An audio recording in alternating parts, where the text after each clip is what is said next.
محترم متولیان و ائمہ کرام مساجد، السلام علیکم ورحمۃ اللہ وبرکاتہ۔ آج معلوم ہوا کہ چنئی، کانچی پورم، ایروڈ ان 3 ضلعوں میں جنتا کرفیو 30 پر 1 مارچ تک بڑھا دیا گیا ہے۔ اس لیے بعض باتیں کہنا مناسب معلوم ہوتا ہے۔ جو لوگ مسجد میں نماز پڑھنا چاہتے ہیں، گھر میں پڑھ سکتے، کچھ لوگ جو ہے مسجد میں آ کے پڑھنا چاہتے ہیں، تو چند باتوں کا خیال کریں۔ پہلی بات، یہ فجر تو پڑھیں گے، سنت گھر میں پڑھیں، فجر پڑھ کے فوراً گھر جائیں۔ ظہر عصر دونوں ایک وقت میں پڑھ لیں، جب تک یہ کرفیو ہے ظہر کے وقت ہی عصر بھی پڑھ لیں، یہ 4 رکعت وہ 4 رکعت۔ اسی طرح مغرب کو جب آئیں گے مسجد کو تو مغرب 3 رکعت، عشاء 4 رکعت۔ گھر میں پڑھنے والے ایسا نہیں کرنا، یہ جو مسجد میں آ کر پڑھنا چاہتے ہیں صرف ان کے لیے ہے، تاکہ وہ آنے جانے کی زحمت سے ذرا بچ سکیں۔ یہ جب تک کرفیو ہے تب، اس کے بعد کرفیو چلا گیا تو کوشش کریں، جو لوگ مسجد میں پڑھنا چاہتے ہیں کوشش کریں ہر نماز کو آئیں اور آ کر نماز پڑھ کر جائیں۔ گھر میں پڑھیں تو کوئی بات نہیں، گھر کا ثواب انشاءاللہ مسجد کا ثواب گھر میں بھی مل جائے گا، اس کا خیال کریں۔ دوسری بات یہ ہے کہ صاحب دن بھر مسواک کا زیادہ اہتمام کریں، بار بار مسواک کرتے رہیں۔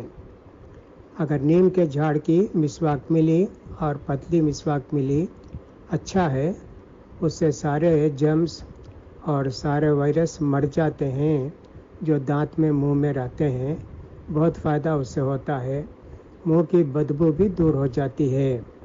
نبی کریم صلی اللہ علیہ وسلم جب مسواک کرتے تھے تو زبان پر بھی حلق تک ڈالتے تھے، مسواک زخم نہیں ہونا، معمولی، تو اسی لیے ایسی آواز آتی تھی، اللہ کے رسول کرتے تھے۔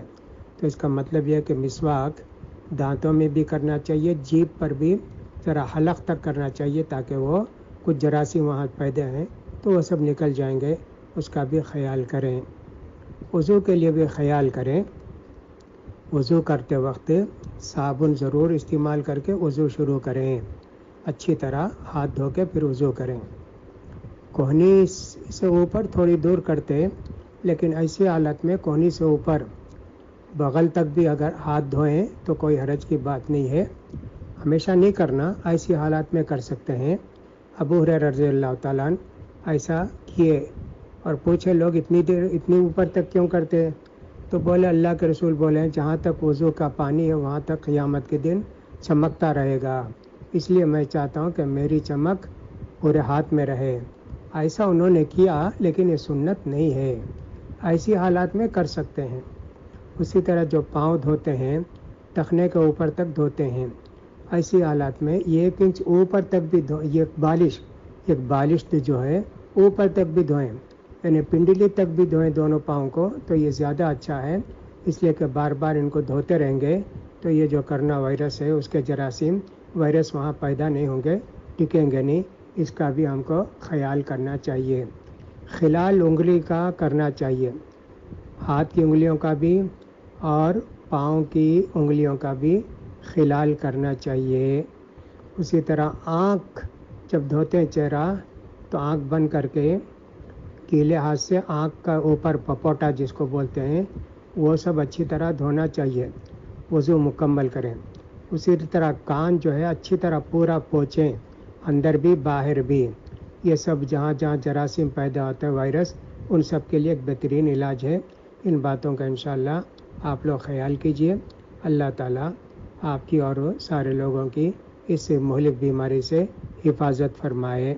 یہ جو مسجد میں 2 ٹائم کا میں نے کہا، جن جگہ کرفیو ہوگا کل سے 31 مارچ تک ان کے لیے ہے، دوسرے لوگوں کے لیے میں نے کہا کہ صاحب اگر وہ ہو سکا تو وقت پر آ کر پڑھ کر جائیں جہاں کرفیو نہیں ہے۔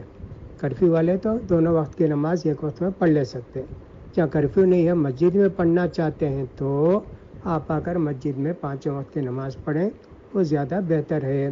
اور اسی طرح جو لوگ گھر میں پڑھنا چاہتے ہیں بالکل ان کے لیے اجازت ہے گھر میں نماز پڑھیں، کوئی حرج کی بات نہیں ہے، انشاءاللہ اللہ تعالیٰ مسجد کا ثواب دے گا۔ ان باتوں کا بھی ہم کو خیال کرنا چاہیے۔ میں سمجھتا ہوں کہ انشاءاللہ سارے حضرات ان باتوں کا خیال کریں گے۔ صبح شام کی دعائیں زیادہ سے زیادہ پڑھتے رہیں گے۔ سوتے وقت دونوں ہاتھ کو جمع کر کے قل هو اللہ، قل اعوذ برب الفلق، قل اعوذ برب الناس، یہ 3 صورتیں پڑھ کر ہاتھ میں پھونک کر سر پر، چہرے پر، بدن کے سامنے حصے پر اچھی طرح ملیں، پھر جہاں تک پیچھے ہاتھ جاتا ہے وہاں تک ایسا 3 بار کر کے سوئیں۔ آمن رسول پڑھ کر سوئیں، اسی طرح آیت الکرسی پڑھ کر سوئیں۔ ان سب سے بھی انشاءاللہ اللہ تعالیٰ سارے بیماریوں سے بچائے گا۔ اس کے علاوہ بھی جو دعائیں ہیں وہ سب پڑھتے رہیں۔ لا حول ولا قوت الا باللہ العلی العظیم، لا حول ولا قوت الا باللہ العلی العظیم، اس کو بھی زیادہ سے زیادہ پڑھتے رہیں۔ اور اسی طرح یہ دعا بھی اللہم رحمتک نرجو فلا تکلنی الی نفسی طرفۃ عین واصلح لی شأنی کلہ لا الہ الا انت، یہ پڑھیں۔ اس کے ساتھ یا حی یا قیوم برحمتک استغیث، نہیں تو صرف یا حی یا قیوم برحمتک استغیث، یہ بار بار پڑھتے رہیں۔ انشاءاللہ ان باتوں پر عمل کیجئے، اللہ تعالیٰ سب کی حفاظت فرمائے گا، اللہ تعالیٰ پریشانیوں کو دور کرے اور ساری دنیا میں امن و سلامتی قائم کرے، اور گناہوں سے توبہ کرنے کے اللہ سب کو توفیق دے۔ ہم کو بھی زیادہ سے زیادہ گناہوں سے توبہ کرتے رہنا چاہیے، جو بھی یاد آئے نہیں آئے سارے گناہ سے اللہ سے رو کے معافی چاہیں، تو انشاءاللہ اللہ حفاظت فرمائے گا۔ والسلام علیکم ورحمۃ اللہ وبرکاتہ۔